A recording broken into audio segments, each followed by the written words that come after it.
Hello, ചോറിന് കൂട്ടാൻ കറി ഇല്ലെങ്കിൽ നമുക്ക് ഈ കറി ഒന്ന് വെച്ച് നോക്കിയാലോ. എളുപ്പത്തിൽ വെക്കാൻ പറ്റുന്ന ഒരു കറിയാണേ. അപ്പോൾ അതിനായിട്ട് മിക്സിയുടെ ഒരു ജാറിൽ 15 ചെറിയ ഉള്ളി ചേർത്ത് കൊടുക്കാം. അതിലേക്ക് 6 7 ചെറിയ വെളുത്തുള്ളി ചേർത്ത് കൊടുക്കാം.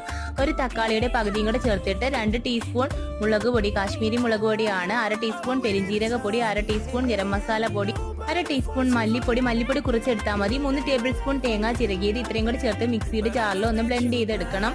അതിനുശേഷം 5 മുട്ട പൊട്ടിച്ച് ഒരു കടായിലേക്ക് വെളിച്ചെണ്ണ ഒഴിച്ചതിന് ശേഷം ഒന്ന് ചേർത്ത് കൊടുക്കാം. അതിലേക്ക് കുരുമുളക് പൊടിയും കൂടി ചേർത്തിട്ട് ഒന്ന് വഴറ്റിയെടുക്കാം. ഒരുപാട് ഉടഞ്ഞൊന്നും പോകരുത് മുട്ട.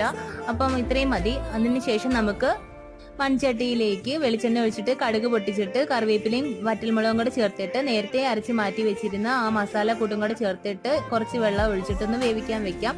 കുറച്ച് ഉപ്പും കൂടെ ചേർത്ത് കൊടുക്കുക. നേരത്തെ വറുത്ത് മാറ്റി വെച്ചിരുന്ന മുട്ടയും കൂടെ ചേർത്ത് കൊടുക്കുക. അങ്ങനെ സൂപ്പർ ടേസ്റ്റ് ഉള്ള മുട്ട ബുർജി ഇവിടെ റെഡി ആയിട്ടുണ്ട്. വീഡിയോ ഇഷ്ടപ്പെട്ടാൽ ലൈക്ക് ചെയ്യാനും സബ്സ്ക്രൈബ് ചെയ്യാനും മറക്കല്ലേ. ടാറ്റാ.